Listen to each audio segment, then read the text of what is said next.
argumento ni juicio contra mí. Él con su sangre me vino a redimir. Libre de condenación, ya no soy más un deudor. Él ha pagado la deuda por mí. Yo era un culpable y me otorgó el perdón. Manto de gracia de pronto me cubrió. Mis pecados Él borró y mi cuenta canceló.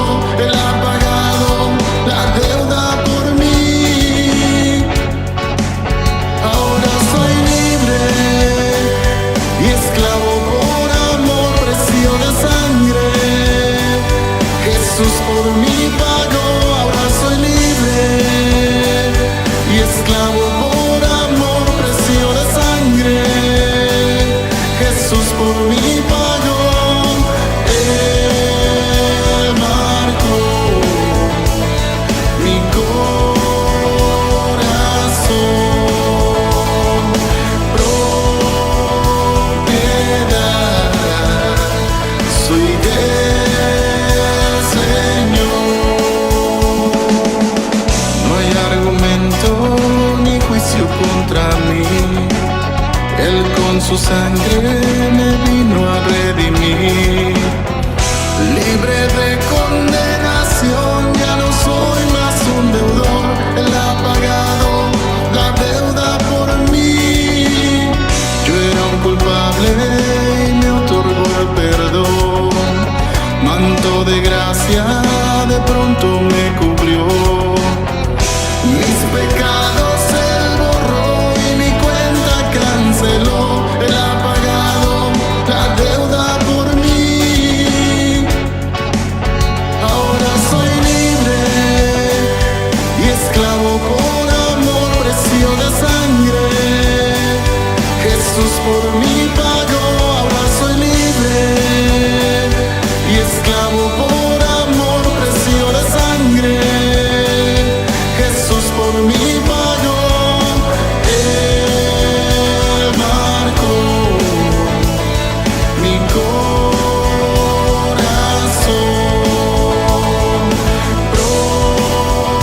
propiedad soy del Señor.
Sí, muy buenos días a todos, bienvenidos una vez más a la Iglesia Virtual. Vamos a seguir analizando las Escrituras, el libro de Mateo, y vamos a seguir aprendiendo más de nuestro Señor Jesús. Quiero decirte que nosotros estamos muy contentos y muy agradecidos de que nos permitas entrar a tu casa por medio de la tecnología. Para nosotros es muy importante poder difundir el mensaje, el evangelio, las buenas noticias.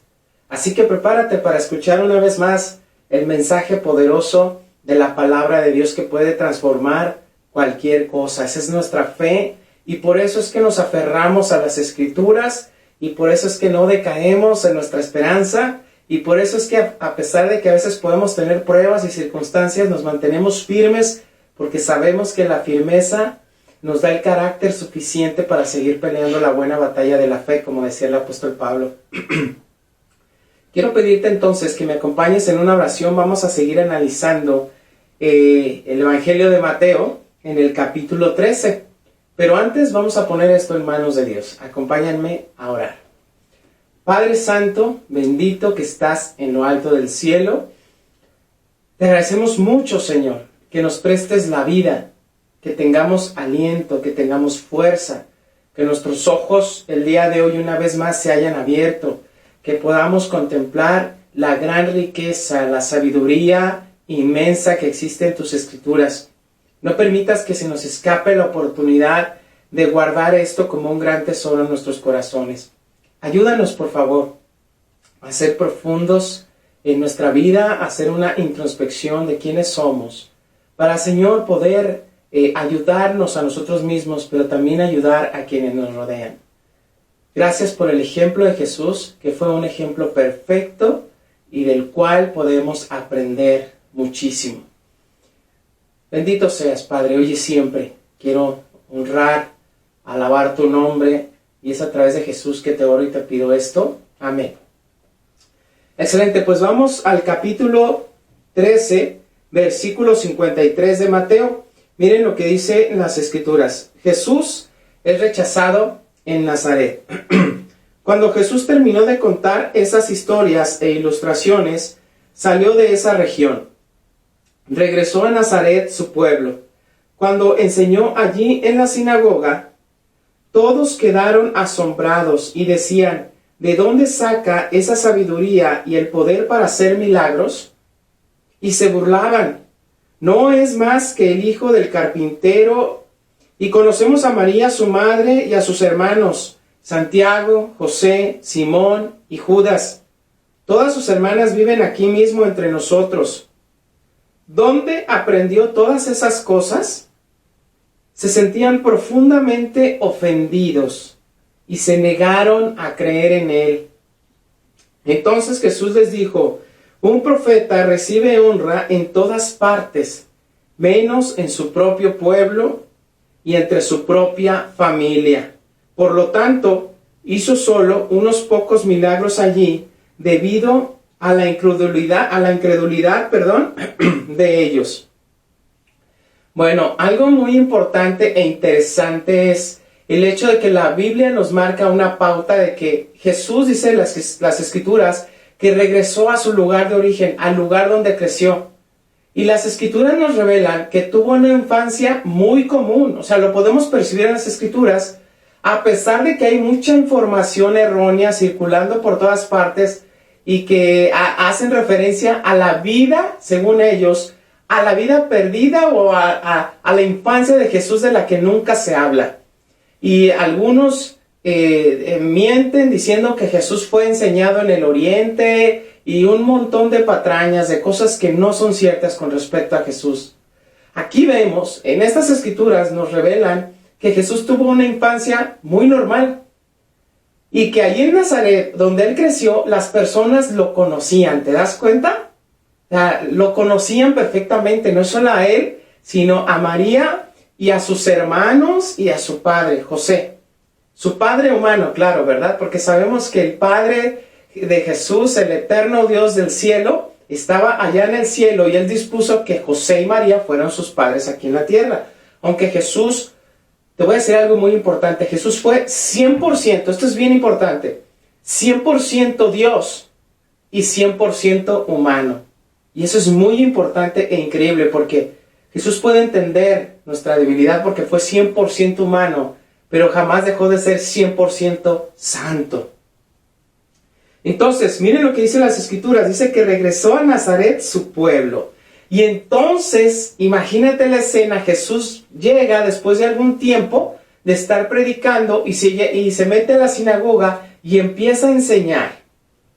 Y da una cátedra de teología y de ejemplos prácticos de cómo analizar la Escritura, de cómo obedecerla, de cómo llevar a la práctica. Y dice las Escrituras que todos se quedaban con la boca abierta o como dicen con los ojos cuadrados, ¿verdad? De la impresión de ver cuánto Jesús sabía, cuánto enseñaba. Pero no solamente eso, porque mira, Jesús hacía milagros que nadie podía hacer. Entonces eso impactó en sobremanera a las personas que vivían ahí, a los aldeanos, porque era una aldea, a los aldeanos donde Jesús creció.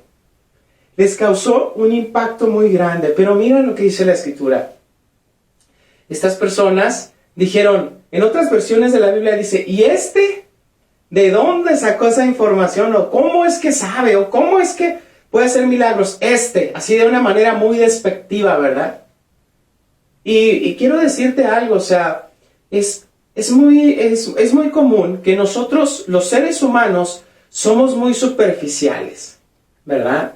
Y hasta que no vemos a alguien, a un extranjero, a alguien que viene de fuera y que estudió en Harvard y en no sé cuántas universidades prestigiosas y que tiene una mansión en la mejor colonia de toda la ciudad, y nos lo hacen saber, y va a venir tal persona, ¿verdad? Tal académico. Entonces, wow, decimos, wow, cuánta sabiduría. Con él sí voy a aprender algo nuevo. Porque nos fijamos en las apariencias, en las credenciales de las personas. Porque somos eso, muy aparentes.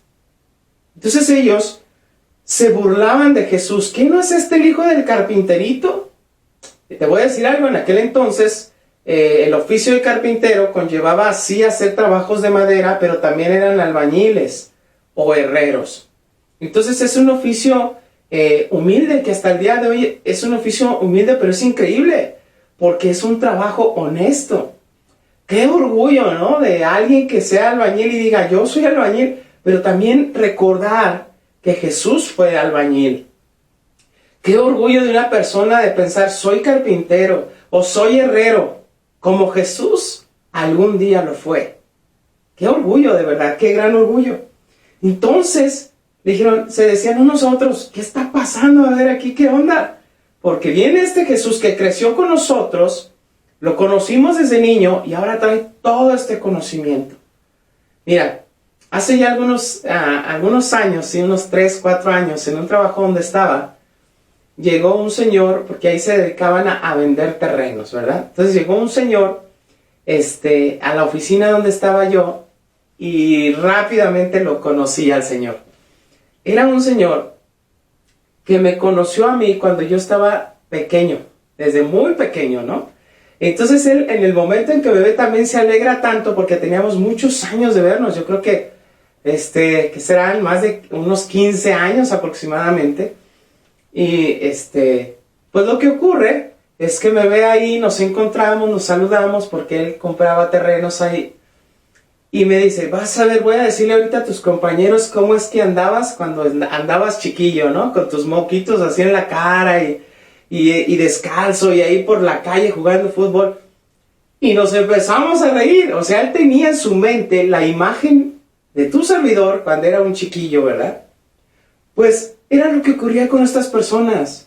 Vieron a Jesús, conocían sus orígenes humildes, pero honestos de sus padres. Y se negaron a creer en el Hijo de Dios.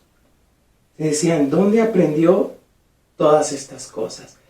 Y dice, y se sentían profundamente ofendidos. A ver, yo me pregunto, ¿qué hizo Jesús para que las personas se ofendieran? ¿Alguien te ha ofendido a ti? A veces ha habido personas que nos gritan insultos, ¿no? En la calle. ¿Has recibido algún golpe de alguna persona? Tanto en tu coche como físicamente, ¿no? A lo mejor. Te han maltratado en tu trabajo. Han hecho alguna injusticia contigo. Te sientes ofendido, ¿verdad? Bueno, a ellos les causó una ofensa, fue ofensivo para ellos que Jesús les enseñara la palabra de Dios, de su Padre.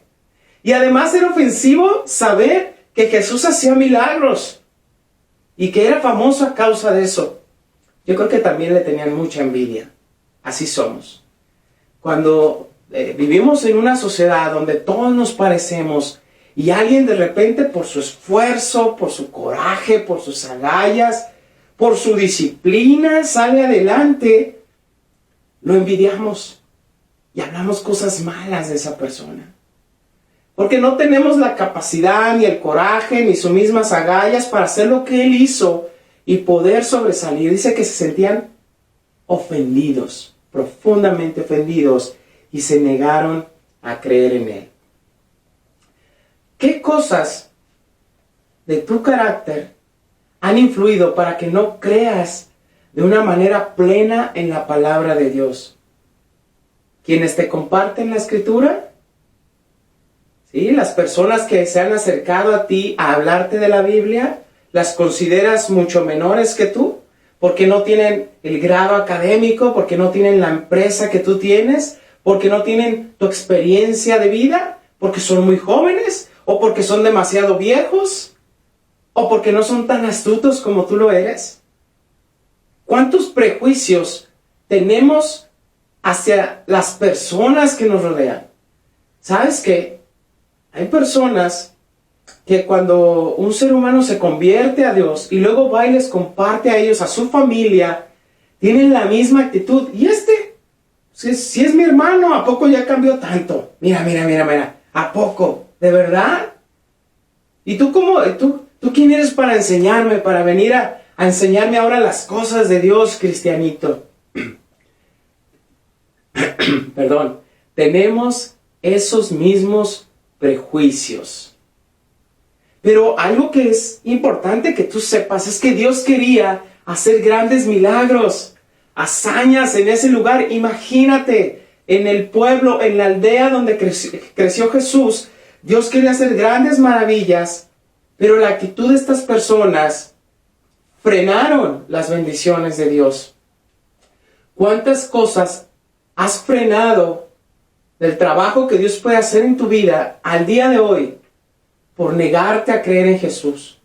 Por negar el hecho de que personas quizás más jóvenes que tú, o mucho más grandes que tú, o de tu edad, o de tu experiencia de vida, se acerquen a ti y te puedan compartir.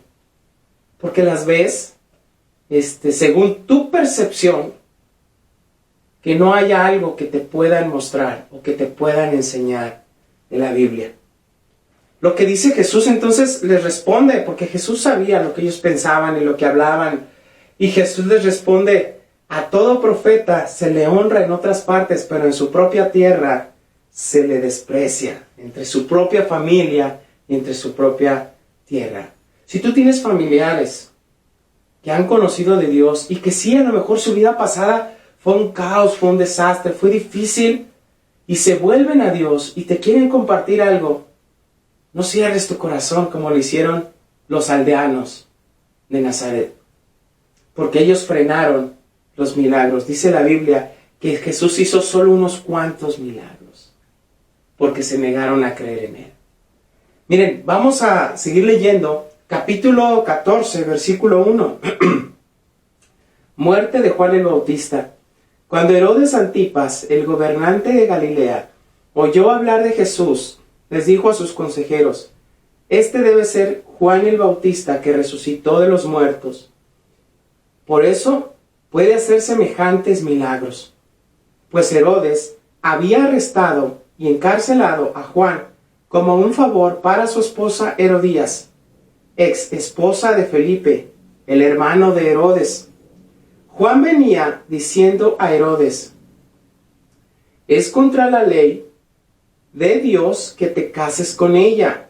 Herodes quería matar a Juan, pero temía que se produjera un disturbio, porque toda la gente creía que Juan era un profeta. Pero durante la fiesta de cumpleaños de Herodes, la hija de Herodías bailó una danza que a él le agradó mucho. Entonces le prometió con un juramento que le daría cualquier cosa que ella quisiera. Presionada por su madre, la joven dijo: quiero en una bandeja la cabeza de Juan el Bautista. Entonces el rey se arrepintió de lo que había dicho, pero debido al juramento que había hecho delante de sus invitados, dio las órdenes necesarias. Así fue que decapitaron a Juan en la prisión. Trajeron su cabeza en una bandeja y se la dieron a la joven, quien se la llevó a su madre. Después los discípulos de Juan llegaron a buscar su cuerpo y lo enterraron. Luego fueron a contarle a Jesús lo que había sucedido. 2 hombres rechazados, 2 profetas rechazados, 2 hombres muertos. La decadencia del ser humano es tremenda, es muy grande. Lo que la Escritura nos muestra en este momento es cuando este hombre, el tetrarca Herodes Antipas, mató a Juan el Bautista. La historia nos muestra que el padre de este Herodes Antipas, que fue Herodes el Grande, fue quien intentó matar a Jesús cuando era un bebé. Y ordenó la matanza de muchos niños inocentes, por querer matar a Jesús. Y lo que ocurre aquí es que la Biblia nos muestra hasta dónde podemos llegar los seres humanos por querer acallar nuestras conciencias que nos gritan cuando no estamos viviendo de la manera que agrada a Dios. Sucede que Juan el Bautista, ¿sí?, le recriminaba o le reclamaba a Herodes, este Herodes Antipas, que tomó por mujer a la esposa de su hermano. Entonces Juan el Bautista lo llamaba a que se arrepintiera y dejara ese estilo de vida. Pero es muy probable que en alguna ocasión Juan el Bautista le reclamara a él y que allí estuviese esa mujer que ilegalmente y espiritualmente menos le iba a pertenecer, o le pertenecía, mejor dicho, porque él ya vivía con ella, ya la había tomado por esposa. Entonces había 2 personas a las que Juan el Bautista no les agradaba en lo absoluto. Era Herodes Antipas y su esposa, esta mujer de la que habla la Biblia. Entonces, este hombre, dice la Escritura, que manda a arrestar a Juan porque lo quería matar, pero aún tenía miedo de que la gente se alborotara en toda aquella región, porque Juan el Bautista era un hombre de Dios y era bien sabido, era un hombre respetado por las personas, por el pueblo. Pero aquí nos señala la Biblia como en un momento de pasión, porque la Escritura dice también que la hija de esta mujer bailó de una manera, es muy probable, de una manera tan sensual delante de él, que quedó anonadado, que quedó conquistado en ese momento, que su pasión y su lujuria lo llevaron a quererle prometer lo que fuera. Y como esta mujer estaba tan enojada, ¿sí?, su esposa, la que tomó por esposa, estaba tan enojada con Juan el Bautista, es muy probable que ya tenía planeado que su hija danzara delante de su esposo y le pidiera algo de lo cual no pudiese negarse después que hiciera este juramento. Entonces él le dice: pídeme lo que quieras y yo te lo daré. Y aprovecha y le pide imagínate, en una bandeja, la cabeza de un hombre inocente. Esta escritura nos deja saber muchas cosas muy importantes. Toda persona que habla de la palabra de Dios, en muchas ocasiones es rechazada, es mal vista. Se le tiene como en percepción, la tenemos en nuestra percepción como que son fanáticos, como que son exagerados, como que son personas que no son normales. Porque lo normal para el mundo sí es el adulterio. Eso sí es normal para el mundo. Lo normal para el mundo son las borracheras. Eso es muy normal. Lo normal para el mundo es que las personas fumen tabaco, fumen marihuana, ingieran drogas y un montón de cosas. Lo normal para el mundo es que haya peleas, disturbios y cosas parecidas. Eso es muy normal. Pero es tan anormal cuando alguien tiene un estilo de vida que agrada a Dios. Eso causa escándalo. A Jesús lo rechazaron, siendo el mayor de los profetas. A Juan lo rechazaron y a los dos los mataron. Pareciera que el ser humano quiere acallar, quiere estrangular la posibilidad de que vengan y nos digan que estamos viviendo de una manera equivocada y que necesitamos arrepentirnos. Imagínate la escena demoníaca, horrible, cuando le entregan la cabeza en una charola y ella va y se la lleva a su madre. Su madre la ve y complacida ve esa boca cerrada, quizás con los ojos abiertos. Yo no sé cómo la imagen, quisiera que te transportaras.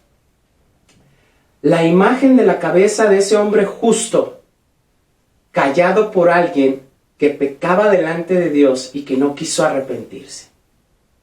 Y ahora quisiera que pudieses en tu mente imaginar la cara de esta mujer, de Herodías, quizás con satisfacción de ver que esa boca jamás se iba a volver a abrir para recriminarle que era una pecadora y que tenía que arrepentirse. Una imagen de verdad demoníaca, algo horrible, espantoso. ¿Por qué nosotros, cuando Dios viene a nosotros y nos habla y nos dice que nos arrepintamos, muchas veces tenemos esta actitud? No hemos matado a alguien, ¿verdad? Pero sí, criticamos a estas personas, a alguien que se quiere acercar a nosotros para compartirnos de la palabra, aún siendo cristianos. A esas personas que son discípulos fieles a Jesús, que son constantes en sus reuniones, a esos discípulos que tienen convicciones, que vienen y nos retan y nos dicen a nosotros como cristianos también que nos arrepintamos. Queremos callarlos, queremos que se vayan, queremos que no nos interrumpan, queremos que nos dejen vivir nuestras vidas. Eso es lo que queremos. Es fuerte, pero es la realidad del ser humano. Pienso en sus discípulos, en los discípulos de Juan el Bautista, el impacto tan fuerte que ellos sintieron. ¿Sabes? Cuando alguien va y entierra a una persona y entierran todo su cuerpo, el cuerpo completo, ciertamente creo que hay algún descanso, ¿no? ¿No lo crees? A pesar de que hay dolor en el corazón, el pensar que el cuerpo completo está ahí, puede causar algún tipo de calma, a diferencia de alguien que entierra a su muerto y que no tiene cabeza. ¿Te imaginas? La cabeza, ¿quién sabe dónde habrá quedado? ¿Quién sabe qué habrá hecho esta mujer perversa con la cabeza de Juan el Bautista? Es algo de verdad, algo perturbador, ¿verdad? Es una actitud muy fea. Y te voy a decir otra vez, a lo mejor tú estás pensando, no exageres, yo no soy esa señora, ¿no? Pero tenemos actitudes así. El punto es que lo que queremos aprender hoy de la Biblia es que nuestro corazón quisiera que esas personas, chirrín con chin, ¿verdad?, se callaran y que no nos dijeran que necesitamos cambiar. Vamos a seguir leyendo la escritura. En el versículo 13 dice: Jesús alimenta a 5,000. En cuanto Jesús escuchó la noticia, salió en una barca a un lugar alejado para estar a solas. Pero las multitudes oyeron hacia dónde se dirigía y lo siguieron a pie desde muchas ciudades. Cuando Jesús bajó de la barca, vio a la gran multitud, tuvo compasión de ellos y sanó a los enfermos. Esa tarde los discípulos se le acercaron y le dijeron: este es un lugar alejado y ya se está haciendo tarde. Despide las multitudes para que puedan ir a las aldeas a comprarse comida. Jesús les dijo, eso no es necesario, denles ustedes de comer. Pero lo único que tenemos son 5 panes y 2 pescados, le respondieron. Tráigalos aquí, dijo Jesús. Luego le dijo a la gente que se sentara sobre la hierba. Jesús tomó los 5 panes y los 2 pescados, miró hacia el cielo y los bendijo. Después partió los panes en trozos y se los dio a sus discípulos, quienes los distribuyeron entre la gente. Todos comieron cuanto quisieron, y después los discípulos juntaron 12 canastas con lo que sobró. Aquel día, unos 5,000 hombres se alimentaron, además de las mujeres y los niños. Esta escritura nos muestra el inmenso amor que Dios tiene por su creación. Aquí vemos a un Jesús que acababa de recibir una noticia no agradable. Habían matado a su primo hermano, Juan el Bautista, pero además de qué manera lo mataron. La actitud de Jesús fue, voy a seguir amando a la humanidad a pesar de mi dolor, a pesar de cómo me pueda yo sentir. Hay otros que están más necesitados que yo. Ese es el corazón de Jesús. Yo no sé cómo tú te sientas cuando recibes una muy mala noticia y que además de eso sabes que al siguiente día necesitas ir a trabajar, necesitas en ese mismo momento salir y hacer algo que tienes pendiente hacer. La verdad es que nuestro ánimo y nuestras fuerzas se esfuma, desaparece. Es muy complicado, ¿verdad? Poder servir a otras personas cuando nos encontramos en un estado de shock. Pero el corazón de Jesús fue, los vio y sintió compasión de ellos. Y los amó y los alimentó. Es interesante, de verdad es muy interesante conocer esta parte de la persona de Jesús. Cuando se le requirió dar todo lo que tenía por el ser humano, estuvo dispuesto a hacerlo. Quisiera que pudieses entender que ese Jesús está dispuesto a amarte y a cuidarte y poner atención de Él hacia ti, para que puedas ser rescatado de cualquier cosa que te cause dolor en tu corazón, cualquier cosa que te tenga preso o presa. Jesús está dispuesto a ayudarte, porque ese es el corazón de nuestro Dios. Las personas que estaban ahí con Jesús, que lo seguían, no les importaba que hubiesen matado a Juan el Bautista o que a él lo estuvieran siguiendo. Ellos también se enamoraron de Jesús. Ya le habían entregado su corazón, muchos de ellos, y ya no les importaba lo que pensaran las autoridades públicas o las autoridades religiosas que envidiaban a Jesús y a su nuevo movimiento. Jesús vino a eso, vino a dar su vida por todos nosotros, vino a ayudarnos, porque siente compasión por su creación. Miren, vamos a terminar en 1 Timoteo capítulo 2, versículo 3, lo que dice la Escritura. Esto es bueno y le agrada a Dios nuestro Salvador, quien quiere que todos se salven y lleguen a conocer la verdad. Pues hay solo un Dios y solo un mediador que puede reconciliar a la humanidad con Dios, y es el hombre Cristo Jesús. Él dio su vida para comprarles la libertad a todos. Este es el mensaje que Dios le dio al mundo justo en el momento preciso. En otras versiones de la Biblia dice que Él pagó el rescate por nosotros. Aquí dice que compró nuestra libertad. ¿Cómo? Pagando con su propio cuerpo. Y ahí una vez más nos damos cuenta que Jesús no estuvo solamente dispuesto a enseñar hasta la tarde a las personas, desgastarse, cansarse, aún en momentos difíciles, alimentarlos, sanar a los enfermos, expulsar demonios, sino que cuando se le requirió el sacrificio más grande, que era dar su vida, y de una manera también Jesús moriría de una manera pues muy dura, muy fuerte, estuvo dispuesto a hacerlo. Una vez más estuvo dispuesto a dar el trago amargo para que tú y yo fuéramos comprados y fuéramos liberados. Para que nos rescataran de nuestro secuestro. Nuestro secuestro, sí, nuestro pecado, nuestra maldad. Y fuéramos liberados para que tuviéramos una vida diferente. Ese es el amor de Jesús. Ese es el mensaje que hoy te queríamos compartir. Espero te haya ayudado, te haya llevado un poquito más de conocimiento acerca de lo que es Dios y de lo que Él quiere para tu vida. Acompáñenme a orar.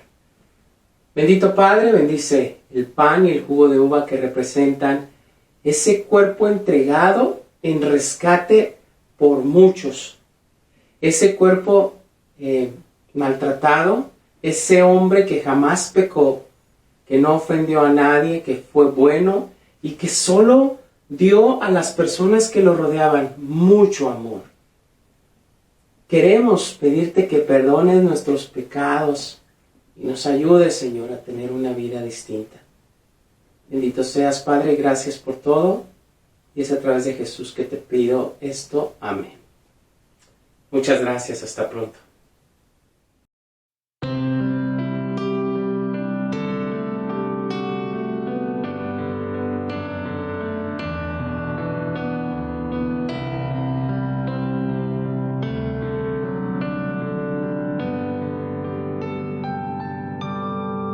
Me satisfaces, Dios, me satisfaces, Dios, me satisfaces, Dios, con tu amor.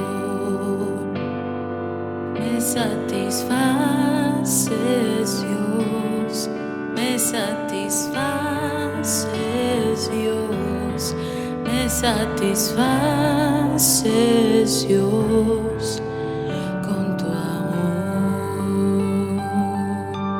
Me haces cantar así, en alas volar a ti, aun cuando pensé que iba a caer.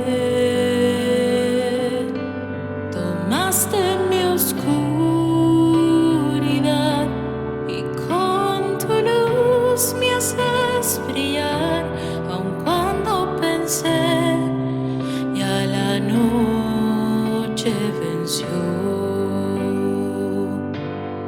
Me satisfaces, Dios, me satisfaces, Dios, me satisfaces, Dios, con tu amor. Me satisfaces, Dios, me satisfaces, Dios, me satisfaces, Dios, con tu amor. Aleluya, bello haces todo, Dios. Aleluya, las pruebas muestran que hay amor. Aleluya, cambias mi llanto en gozo. Aleluya, bello haces todo, Dios. Aleluya, las pruebas muestran